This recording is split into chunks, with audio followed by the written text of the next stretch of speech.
क्या है जी बाह्य कलेवर का महत्व नहीं है, जो अंतरंग वस्तु है वो महत्व की है, ठीक है। पर इसकी हद कर दी उन्होंने। जी उन्होंने कहा अलंकार जो है बाह्य है, उससे कभी शोभा बढ़ती भी है, कभी उल्टा भी होता है, जी ठीक है। और अलंकार को काव्य की आस पर कैसे माना जा सकता है कोई बाह्य वस्तु? ये जो तर्क हैं ये बच्चों का भी तर्क नहीं हो सकता हुआ एक साथ जी क्यों? क्योंकि अलंकार का मतलब हम लोग जानते हैं, उपनिषद के समय से जानते हैं। ये नहीं है कि आज कल्पना कर ली है हमने या कोई हमारे दिमाग में आ गया कि इसका समर्थन करे तो समर्थन करने के लिए कमर कस ली है हमने, जैसा कि इन लोगों ने किया है ध्वनि को समर्थते। अभिनव गुप्त ने जैसा किया, दो बड़े अच्छे आचार्य जी उन्होंने अभिनव गुप्त के सामने जीवित थे। वो एक तो अभिनव गुप्त का शिष्य था क्षेमेंद्र जी तो उसने ये नहीं कहा कि हम ध्वनि को नहीं मानते। जी उसने ये कहा गुरुजी आनंदवर्धनाचार्य ने तो तीन बातें कही हैं, आप दूसरी बात को मान लीजिए। ध्वनि वक्रोक्ति को भी सबसे अधिक महत्व आनंदवर्धनाचार्य ने ही दिया जी वक्रोक्ति को। तो वक्रोक्ति जीविता तो पहले से वक्रोक्ति जीवित पहले से नहीं था जी पहले था नाम उसका, पर उसको बढ़ाने वाले कुंतक जी और क्षेमेंद्र ने औचित्य को बढ़ाया। औचित्य का भी सबसे अधिक महत्व सबसे पहली बार आनंदवर्धन में मिला। अच्छा अच्छा ऐतिहासिक तथ्य है ये।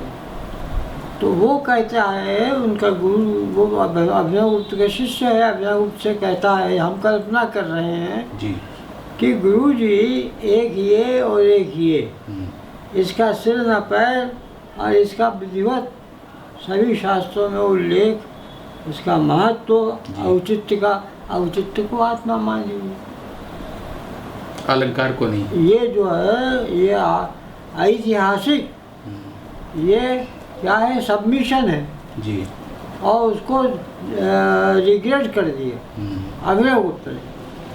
था कश्मीर में, जी कश्मीर में बौद्धों का 10वीं शताब्दी के पहले तक खूब जोर हो गया था, यहाँ तक कि धर्म कीर्ति भी वही था, ऐसा लोग कहते। तो बौद्धों के प्रभाव में आकर के इन लोगों ने छिपे छिपे बौद्ध मत को अपनाया साहित्य शास्त्र में, और उपनिषद वाला जो मत था उसको छोड़ा। जी इसका प्रमाण आपको देते हैं, छोड़ने का और अपनाने का। जी उपनिषद का कहना है वांग्मय है काव्य, ये वाक्य उसको देखिए बहुत महत्व का। वांग्मय के 3 प्रकार हैं। पहला प्रकार शास्त्र, दूसरा प्रकार इतिहास जी उसके शब्द, तीसरा प्रकार जो है काव्य। तो शास्त्रम एकम इतिहासः द्वितीयम और काव्य और काव्यं चेति तृतीयम। ये 3 विधाएं हुई वाङ्मय की। वाङ्मय शब्द का अर्थ है वाग एवं वाङ्मयम, वाग कह लीजिए चाहे वाङ्मय कह, जी वाग ही वाङ्मय है। तो वाङ्मय कहा केवल वाक, इसका अर्थ हुआ, और वो शास्त्र रूप, इतिहास रूप और काव्य रूप। अब तीनों का अंतर किया तो शास्त्र जो है वो तो अपरिवर्तनीय है, अपौरुषेय है, वेद है, हो गई बात। ऋग्वेद में भी 10वें मंडल में हाँ। वागाम्भड़ी सूक्त है जिसमें 4 सूक्त है जी, वाक सूक्त जिसको हम लोग कहते हैं जी। तो वो तो अपौरुषीय है जी, वो अपौरुष है। जी वाक ही अपौरुष है कुल मिला जी। जो आप बोलते हैं वो आप नहीं बोलते, आपके भीतर बैठा हुआ कोई बोलता है। वो परा से पश्चंती में आके फिर मध्यमा होती वैखरी में बदल रहा है जी। ये भी भाषा ऐसी हाँ, भाषा है। ये भाषा जो है अब बोल तो आत्मा रही है। बोलने वाला कोई और है और ये सत्य है, आप समझ रहे हैं कि बोलने वाला कोई और है जी। तो आपने पहले शब्द को पकड़ा। देखिए वांग्मय शुरू कर रहा है, वांग्मय मत ये आगम जी। अग्नि पुराण शुरू कर रहा है। अग्नि पुराण, हाँ। अग्नि पुराण कह रहा है कि वांग्मय जो है वो काव्य है। वांग्मय में विशेष लगा दीजिए, एक वांग्मय इतिहास है, एक वांग्मय शास्त्र है और एक काव्य और एक काव्य जी। तो हमने विशेष लगाया, वांग्मय विशेषक काव्य जी। हम लोग शब्द और अर्थ ये आगम तक जी। ये आगम। अब आगम पर आश्रित है दंडी जी। काव्यादर्श, काव्यादर्श नाम नहीं है उसका, उसका नाम है काव्य लक्षण। काव्य लक्षण। और आदर्श शब्द उसमें सबसे पहले आया है श्लेष में, अतः वो इतना प्रिय शब्द था कि उसी के आधार पर वो ग्रंथ के नाम पड़ गया। आदिराज यशोवर्तम क्या आदिराज के जो यश हैं उनको तो देखो कि वो नहीं रहे परंतु वो हैं अभी। ये कारण, इसमें कारण क्या है, इसमें कविता कारण है, कलाकार। इसमें अतिशय तो था इस वाक्य में। तो ये आदर्श शब्द इसमें ऐसा अच्छा आ गया कि इसी को पकड़ लिया लोग, तो काव्य और आदर्श जोड़ दिया। पर काव्यादर्श शब्द नहीं है उसमें, काव्य लक्षण शब्द। काव्य लक्षण, और काव्य लक्षण शब्द का ही प्रयोग आनंदवर्धन ने किया है। जो प्राचीन आचार्यों का उल्लेख किया तो कहा कि देखिए दो अर्थ होते हैं, एक वाच्य होता है, एक प्रतिमान होता है। इनमें से जो वाच्य अर्थ है वो काव्य लक्षण बनाने वाले आचार्यों ने पहले से बतला रखा है।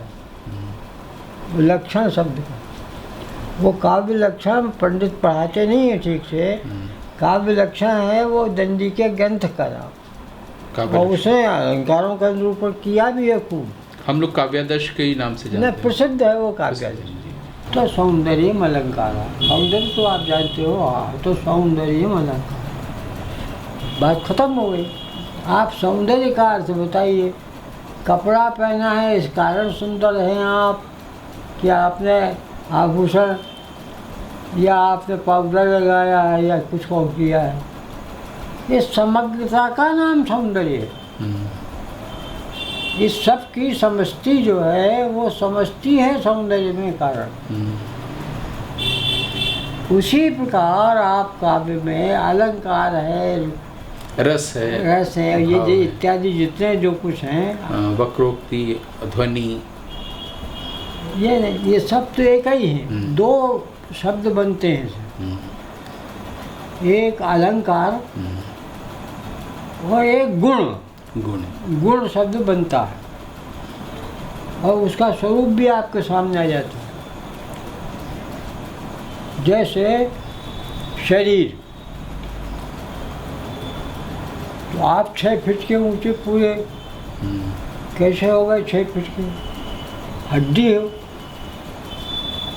अस्थि पंजर जो है वो अस्थि पंजर है गुणस्थानीय। आपको स्वरूप देने वाला तत्व वो है गुण। अच्छा, इसलिए आप गुण नहीं है कि है, यह प्रश्न ही आपने कैसे उठाया? बौद्धों ने प्रश्न उठाया है। तो रूप के अलावा जो रूपहीन जो तत्व है वो भी तो एक तत्व है। नहीं, रूप जो है वो आकार लेगा, आकार में रूप आएगा। आकार में रूप आएगा। आकार कौन लेगा? द्रव्य लेगा, ये कोई वस्तु लेगी। ये तो गुण आ गया। हाँ। लेकिन जो अरूप है, नहीं, अरूप तो आप पहले छोड़े आए। अरूप से रूप आया। अरूप के पास पहले पहुंचे थे आप जी। हाँ, अरूप ने इतने नाना रूप लिए। वही बात कर रहा था आपसे, आप भी उत्तर दे रहे थे, वो भी उत्तर दे रहा था, और वो बातचीत हो रही थी, कब से हो रही थी जब से सृष्टि पैदा हुई। अनादि, हाँ। भाषा तब थी ही नहीं और सब बोला जा रहा था। तो उसी के अनादि निधन हम बोला गया है। और क्या कहेंगे जी। अच्छा, जो शुरू में हम लोगों ने सूत्र की बात की जी, सूत्र, किसी को साहित्य ज़्यादा समझाने की जरूरत नहीं, सूत्र में ही हमारा एक शास्त्र हाँ, होता है। हाँ। एकदम एक दूसरी बात हम पूछने जा रहे हैं। हमारे आगम परंपरा में भी और फिर बौद्ध तंत्र में भी एक भाषा रही है संध्या भाषा या संधि भाषा, हाँ। जो आधी बात साफ होती आधी नहीं होती, स्पष्ट अस्पष्ट।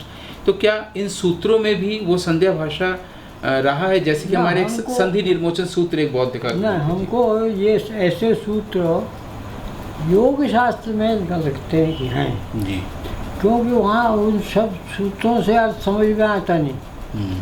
वो कोई बताएगा उसका अर्थ या टीका पढ़ेंगे तब अर्थ लगेगा। अतः ये जो आप कह रहे हैं ये भी सत्य है। और एक सूत्र होता है तांत्रिक सूत्र, तांत्रिक मांत्रिक जी, अभिचार करने वाला, वो भी होते हैं। उनमें क्या विशेषता रहती है? कुछ तो विशेषता रहती है जी।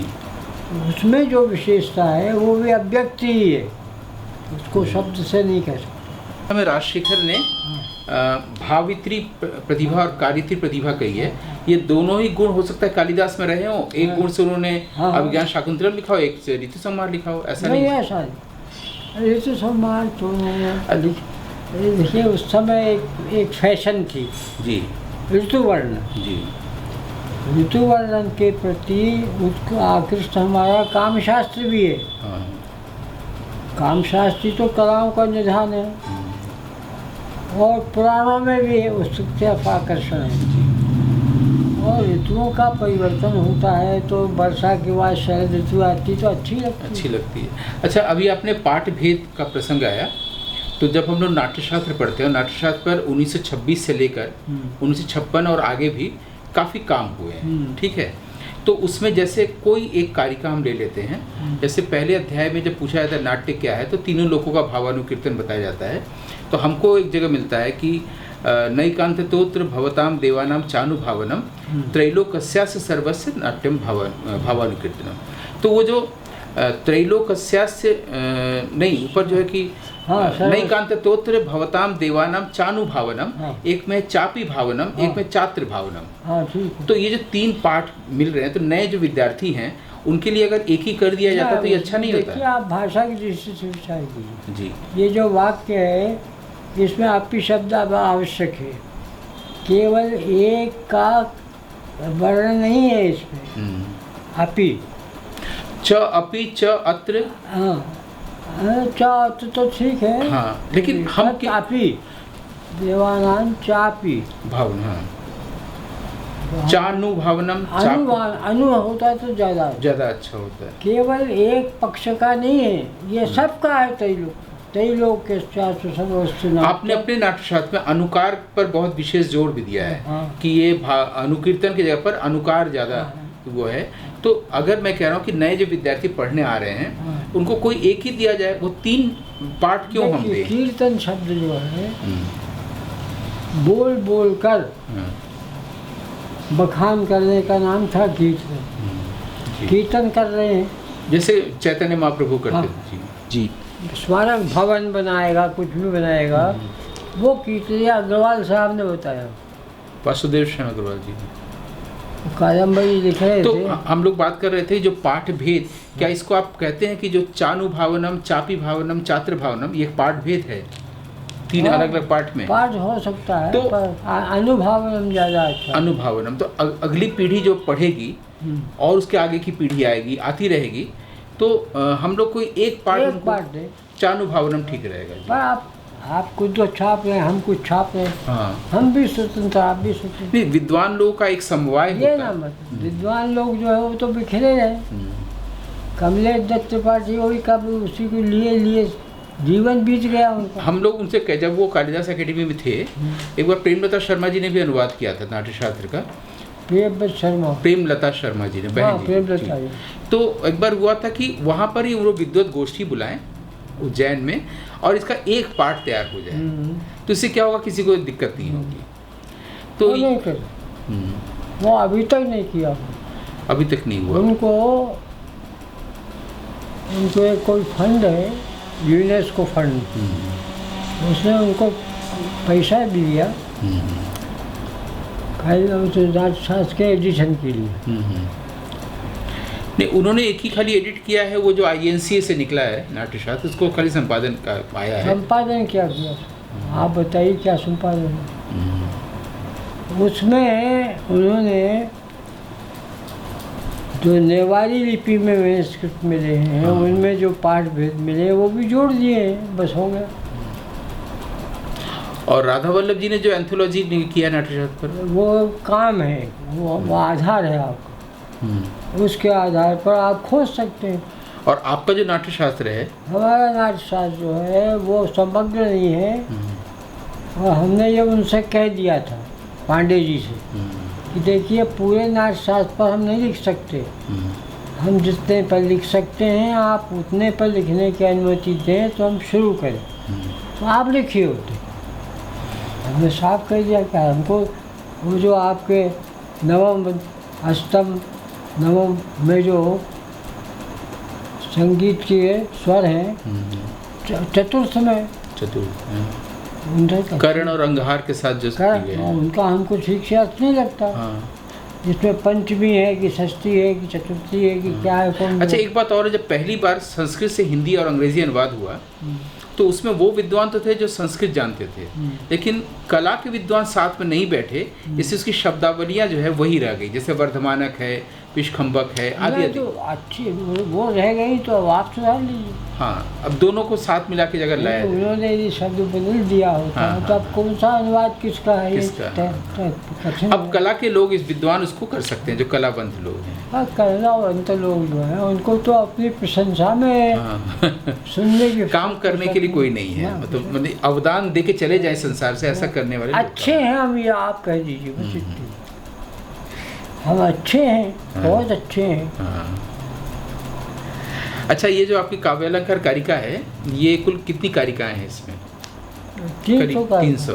तो आप अभी भी काम कर रहे हैं उसके बाद भी? और नहीं, भी किसी हमको जब सूझता हम लिख डालते हैं। अच्छा, हमारा ये जो साहित्य अलंकार नाम का ग्रंथ है, ये तो बड़ी भारी क्रांति है। ये कितने समय पहले आई थी? ये अभी 1-1.5 साल पहले। साहित्य अलंकार, देखिए इसका अर्थ क्या है, साहित्य में व अलंकार, ये इसका अर्थ है, क्योंकि अलंकार ब्रह्म, उसमें दिया है अग्नि पुराण में,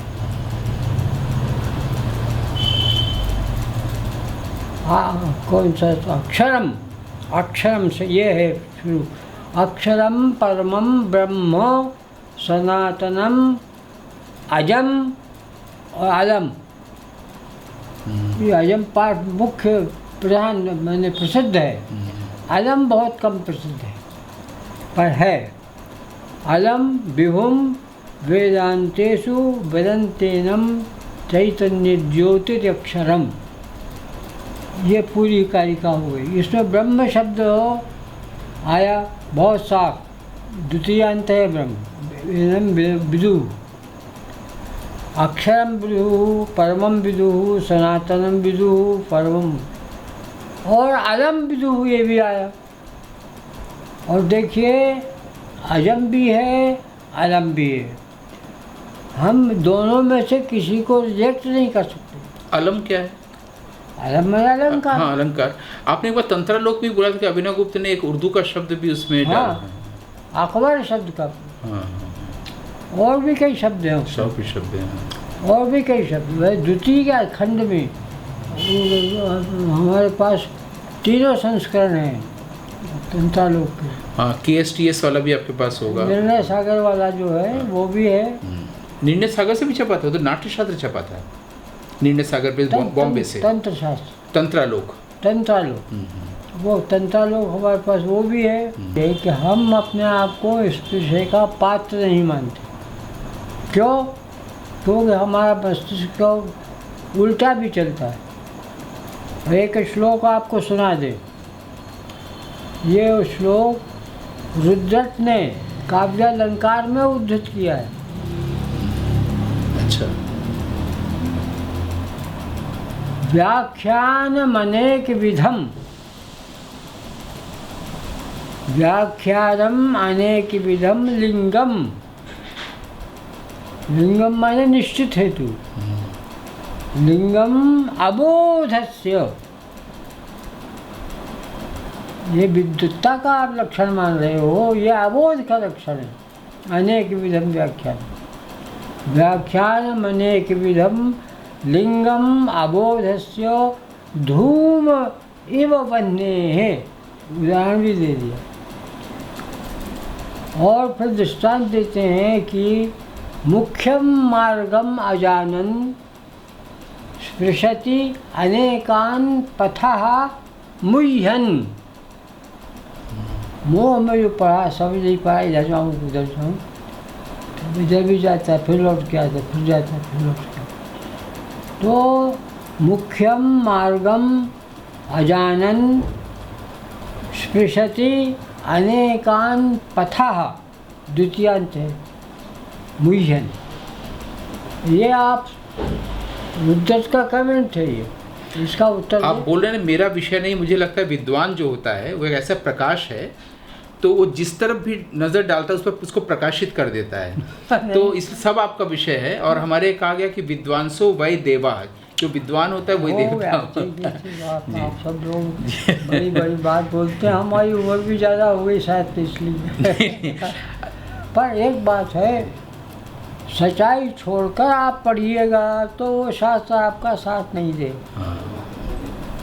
सच्चाई आप हाथ जोड़कर प्रणाम कीजिए कि हमारी शक्ति नहीं है, हम नहीं समझ सकते, पर आप स्वयं प्रकाशित हो जाए जी। ये उससे प्रार्थना करते हैं। ये हमारे प्रार्थना भी है। हाँ, कि हाँ, आप हमारे माध्यम से प्रकट होइए, प्रार्थना। प्रकट हो जाए। सरस्वती के लिए भी कहा गया वो जो काव्य। भगवती प्रकट होती है वो बहुत अनुकूल। अच्छा, उसमें जो हम लोग या कुंदेन दुदुशारा जो प्रार्थना करते हैं उसमें भी कि ब्रह्म से जो अच्युत है सरस्वती, ब्रह्म से अच्युत, अच्युत, हाँ, प्रभृति भीर देवई सदा वंदिता, भगवान विष्णु, हाँ, उनसे जो अच्युत है सरस्वती, वो हमारे अंदर विद्या की जो देवी है। अच्छा, ब्रह्माच्युत प्रभृति भीर देवी सदा वंदिता, देवई सदा सामम पातु सरस्वती भगवती निशेष जाड्यापहा जी। तो आज हम लोग यहीं पर अगर थोड़ा सा विराम दें, अगर आपकी अनुमति है तो। आप न, तो हमको क्या आप नहीं, मैं आप हमारे काशी में हैं और मैं सोच रहा था कि जितने विद्वान हैं कोई है ही नहीं है, एक दो लोग ही हैं, तो उनसे कुछ तो लेके हम अपने पास संभाल के रखें कि अगली पीढ़ी के लिए। हम लोग जो है देखिए, रस के विषय में आपसे निवेदन करें जी।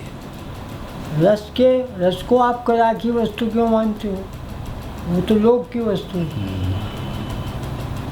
आप नमकीन खाते हैं तो रस मिलता है या नहीं मिलता? पीते हैं तो रस मिलता है कि नहीं? हर चीज़। तो ये रस जो है या स्वाद लोक की वस्तु, इसको अलौकिक कैसे कह दिया आपने? हाँ, आप ये कहिए कि यहाँ विभाव है, विभाव का विश्व ये है, कुछ नहीं है और सब कुछ है। तो ब्रह्म को भी रसो वैसा जो कहा गया है। हाँ, तो इसीलिए ब्रह्म को छोड़ क्यों दिया? फिर ब्रह्म से डर क्यों गए? हमें से हम कहते हैं, बच्चा तू ब्रह्म से डर क्यों गया? तू उपनिषदों को पकड़े रहता तो ब्रह्म तक पहुंच जाता है। तो छोड़ के बौद्ध हो गए और तू कनफड़ा हो गया भजन। तो तूने कुछ तो अच्छी बात कही तो अभिनव गुप्त ने तुझी को उद्धृत किया। एक पेज पर अभिनव गुप्त ने अभिनव भामे का 5 बार उल्लेख किया। इतना बड़ा कौन? अभिनव गुप्त से भी बड़ा हो गया वो। तो हम लोग आज की वार्ता को यहाँ पर विराम देते हैं।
Thank you.